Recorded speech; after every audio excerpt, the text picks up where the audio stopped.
but it is time that the AFL steps in when players just don't rock up to training and playing. Well, they are. Yeah, they as are. of January 1.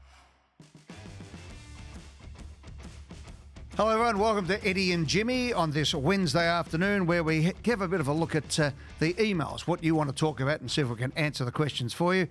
Do that at Eddie and Jimmy at tappedmedia.com.au. Thanks to our friends at Fiji Airways. I'm looking forward to catching up with Paul Scurra going up there. Fantastic. The friendly skies, by the way. Are you booking a trip? Now you've got some Melbourne chill back in your bones? Yeah, well, get back out? Well, the other idea is, of course, to use it for ski-G, which means you fly to Fiji, you can have a bit of a tan, get a little bit ready for the après ski, fly into Japan for the great skiing, or go to Vancouver and into Canada for the winter months. So it's a really good trip there. And I go to a place called Big White, or I used to go there with the kids. Fantastic. You want to take the kids there. Michael J. Ballingall's my old mate up there. But do that, and or go into LA, San Francisco. Just wonderful way to launch into North America. So that's the way to do it. It is. Or get up there, fly straight in, do all your skiing, come back, have a bit of a rest, get the chill out of the bones, and back you come. Toes in the sand. Absolutely. And our good friends, of course, at Hyundai, who do a wonderful job for us. The Alexio is a fantastic car. So check it out. Righto. Do you want me to ask the first question? No, I'll ask you because it has roof in it. Yeah, okay. And you're very much a roofman. I'm a roof. Joel, Marvel roof. Not the roofies. Yeah, no, definitely not those.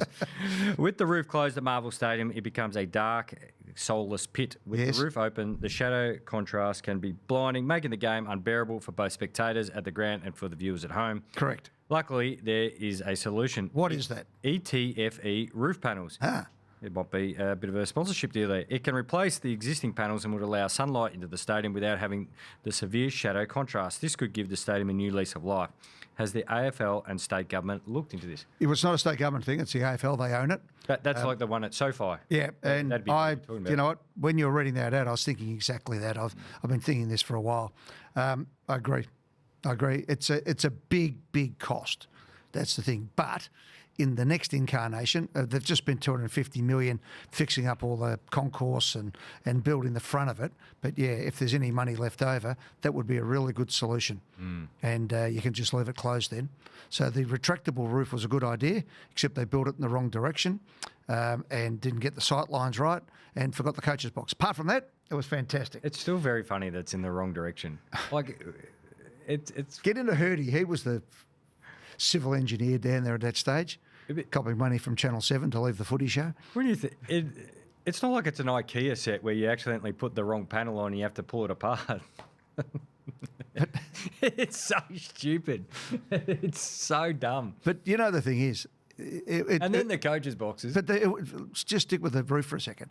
If it had been done the other way, where you can partially close it, it would have worked. It's the wrong way with the roof going back and forth. There's actually... I was there the day the coach's box thing happened. Oh, yeah. I was actually... Wasn't it Sheeds or someone who goes, where am I going to sit? No, it wasn't. I was with Ron Evans and the designer, the architect, and we're looking around again, right? And where are the commentary boxes? There they are there. Right? And I said, oh, right, okay, good. I said, and the coaches' boxes are there as well, are they? Went into silence. I looked across and said, the coaches' boxes.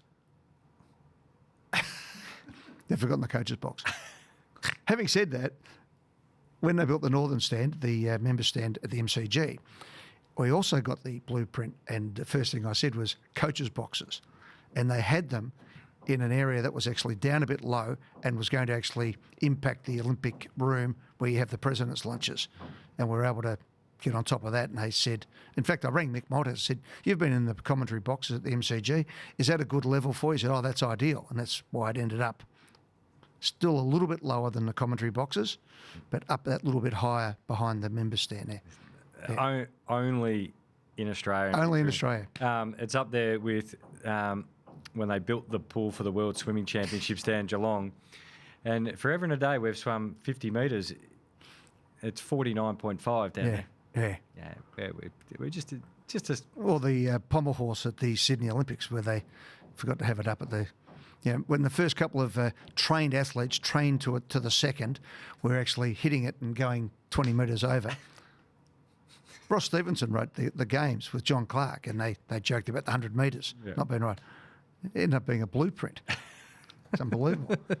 Anyway, there are a few things you want to get sorted out. Yeah, like we're having the Melbourne Com Games right now in the northern suburb of Glasgow. Yeah, it's going all right. It's going good. Hayden, conference. When the Northern Territory or a Northern Australian team come in as the 20th team, can the AFL split the competition into 2 conferences? Once every 2 years, you could have one Victorian conference and one interstate club conference. Imagine the TV rights boost if all the Victorian clubs played each other twice in a season every 2 years. What do you think? I think we're going to where it should be, and that is everyone plays everybody once. Yep. And you play a couple of exotics, i.e. the Derby, showdowns, rivalry, gather round, etc. And an international and we get to it. And I still think we've got to get the finals right. Again, if you're using the McGuire system, we would now be heading into elimination finals. So the bottom 3 would be out. So you wouldn't have to worry about Essendon, West Coast and Richmond. Is that where that's the bottom 3? Yep. So they're out. And then every week you'd be knocking a couple off. 2 final 8s. People go, it's a bit too complicated. It's not. It's not complicated at all. I'll tell you what you do, though. You don't outsource it to Canada. No. How well have they gone? Yep. It's been the worst fixture of all time. But having said that, Hayden, it's not dissimilar to what you're actually saying. It's just branded a different way. But and I think that would work really well. It would. And as I said, you also do the draft after everyone's played everybody once. Yeah, that's their draft order. Draft order. Yep. Jake, where's the shepherd? Why has the shepherd disappeared from the game? I'm all over this. I'm with Jake here. Players resorted to trying to get a 1-2 on the stat sheet instead of shepherding for clear possession. The amount of times you see players getting in each other's way, trying to get a cheap handball instead of shepherding is mind-boggling, which is probably the Christian Petrarca position. Yes. The shepherd... Who should have shepherded in that situation? Lombard or Petrarca? Well, Petrarca thought the go-to was to him, but Lombard got in there. Yeah, but should Lombard have got in there and flicked it out? Or, I've got to have another look at it. Yeah, anyway, doesn't matter. Shepherd do you remember the old drill? You say, but you call his name, yeah, you're good. And you actually handball. And so if you're in the square, say if I'm starting on corner 1 and you handball to 2, but you got to finish on 3 because you've got to do the shepherd. Remember that? Does anyone still do those drills? But used to do shepherding, but now they call it a block. A block. Because we want to be basketballers. Do you know what shepherd? Call it a shepherd. Do you know what's and can we get back to that? Defence is where they have the advertising. Yeah, it goes around big ground. Yeah, and defence is what is at that end of the ground, and attack. And can we get back to ruck rovers and and centremen and rovers rather than midfielders? Can we get the vernacular of our game back again? Are you happy with, in the last 2 years, the AFL has allowed this handball I've spoken about? It is rife everywhere. No one actually... Like, you're actually just allowed to throw it. Well, I can tell you... Let me go back to the genesis of why that was allowed, and that was to keep the game going. Correct. So they actually don't give us stuff. So the actual value of a handball is diminished. And you can actually see players don't even work on it. They handball into the ground all the time. Yeah. But, they're worth the same. Yeah. Like, kicking a handball as far as value go. Yep. But if currently we're sitting here, you're on my right-hand side. If I've got the ball, I should be handballing that left-handed because it's across your body. Yep. But no one does that anymore. They like do that one, and it's like here. But we're flick. Well, we got rid of the flick pass. That was Ted Whitten's stock in trade, was the flick pass. We got rid of it, and you actually had to do exactly what you said. But we're all okay with it. It's sort of just maybe I'm old. Yeah, well, just these things, but they creep in, and then suddenly you're throwing it.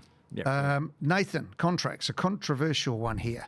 I love Bobby. This is Bobby Hill, I gather, and I'm thankful for his service. But it is time that the AFL steps in when players just don't rock up to training and playing. Well, they are as of January 1, so that's going to come in. I understand the players' mental health is an issue, to a degree, but why should a club have to pay their full salary when they aren't holding their side of the contract? Totally. Yep, it is. There's two parties to a contract. It is changing, Nathan, but you only have to listen to, well, the two coaches most recently who've had to deal with this is Luke Beveridge. Yep.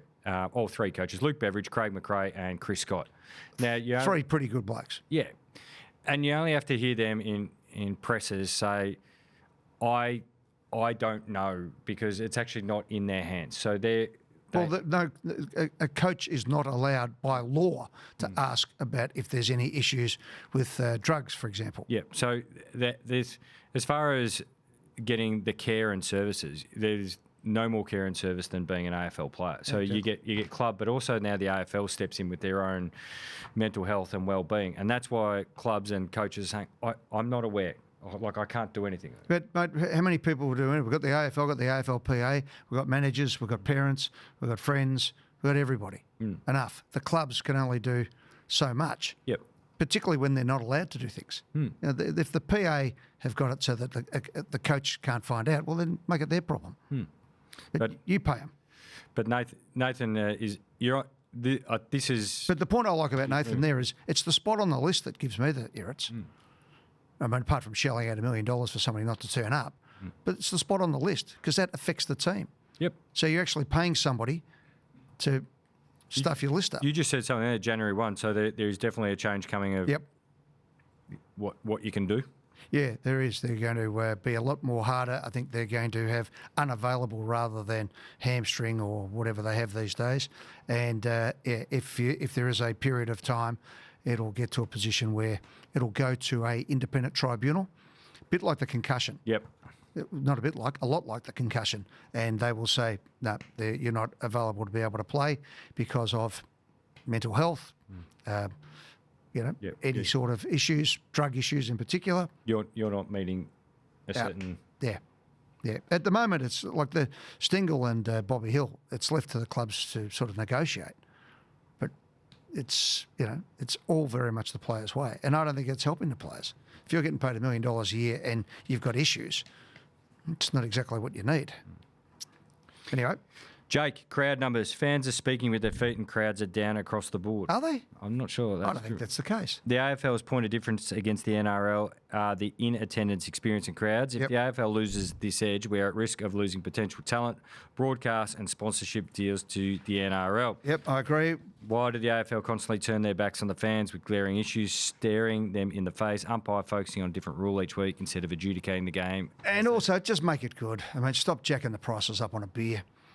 But the cost of beer everywhere. It's not just at a... Yeah, I know, but whatever. You know what I'm saying? Make the experience good. Collingwood and Geelong this week are going to run onto the ground and start playing. That's going to be good. The start of the game should be one of the big moments. Instead, they all come out like Brown's cows and kick the ball along the ground and do all that sort of stuff. Then they go back in and then they run out, they stand around, they go under the banner instead of hitting it at 100 miles an hour to show the intent, get the crowd up with the cheer squad going and the theme song going.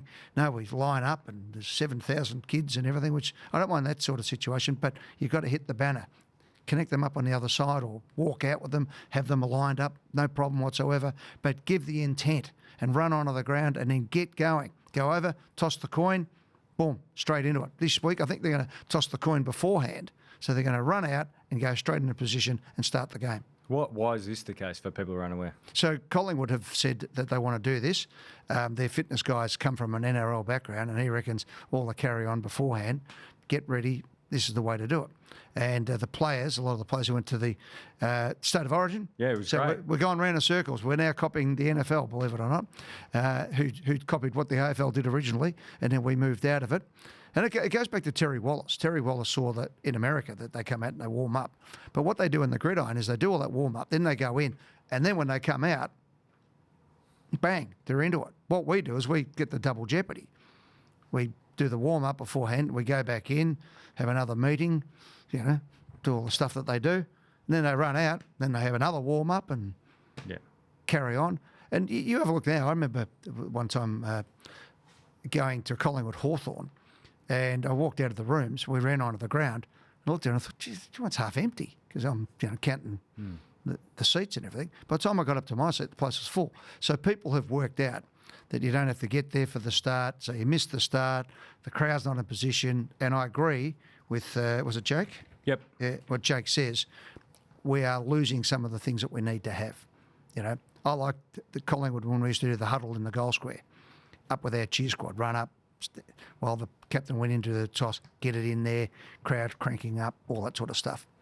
Listen to Eddie yelling over the fence. What's that? Listen to you yell over the fence, give instructions. Exactly. But those sorts of things. And, there's room for each of the clubs. Never tear us apart for Port Adelaide. Beautiful. Do that. Bring in your own traditions that are there. But, let's turn it on. Yep.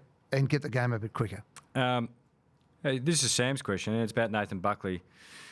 Will Nathan Buckley be a senior coach again? I think he should. But it's an interesting one.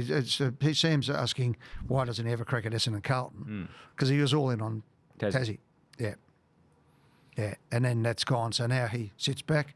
I think he's going to be at Geelong next year again. Yeah, he's got the option in front of him, he said. He spoke very well on the couch, and then we had him on 3AW. And his reflection of it was really insightful, how he'd probably approach the process as well. And, hopefully I get this right. He sort of felt like he made it a bit of an ongoing story about himself. He sort of wished he just never commented on it. Just let it play out. But I think he also believed that he had it, last year. So he sort of went all in and then did the right thing by going to Geelong. So the criticism of not being at a club and doing all that sort of thing. So I think he did everything right. But in the end, Ken became available. And I think Ken and... So there's a bit more to it these days. It's who you're also bringing down with you and, the whole setup. And Ken was going to bring the whole family down as well and all sorts of different things. So in the end, it's probably line ball. And they tipped one way or the other. So they went with Ken. But I think Nathan's a real football person. And, there'll be plenty of opportunities. Yeah, there's always a couple of opportunities every year. There'll be a couple of opportunities maybe coming up interstate too, I reckon. State. Well, maybe not next year, but... I think the Western Australian teams are fine. They'll go with McQualter. Well, Longmuir's not... Yeah, I'm not looking at West Australia. I'm looking north. North?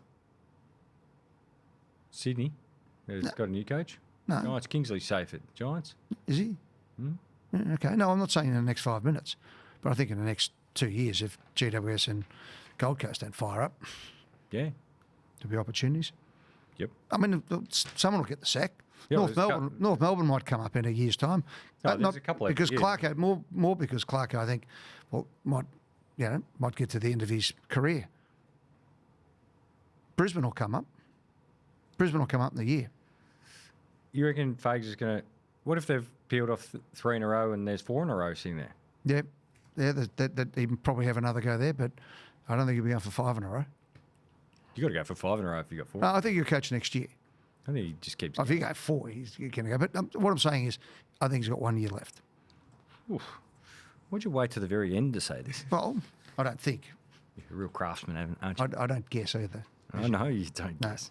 So I think Brisbane... I think the Brisbane job will be there in 12 months' time. Jeez. And if Gold Coast doesn't start to do something, I reckon the AFL will want to recondition that place too. Heat pretty fast on the Suns, pardon the pun. Well, that doesn't mean necessarily that Dimmer goes, but I think they need to stack the deck up there a bit. Yep. Anyway, but certainly Brisbane, I reckon, will be up in a year. She's come back in good form, Ed. Yeah, all right. There you go. All right, we're going to come back on Thursday to have a look at the games coming up for this big round of football. We're into the serious time of the year. It's great now, the last month. Always serious. No, but it's the always last fun. The last month is fantastic. Make sure you join us wherever you can get your podcasts. We're on Instagram, YouTube. Search for Eddie and Jimmy. Catch you next time.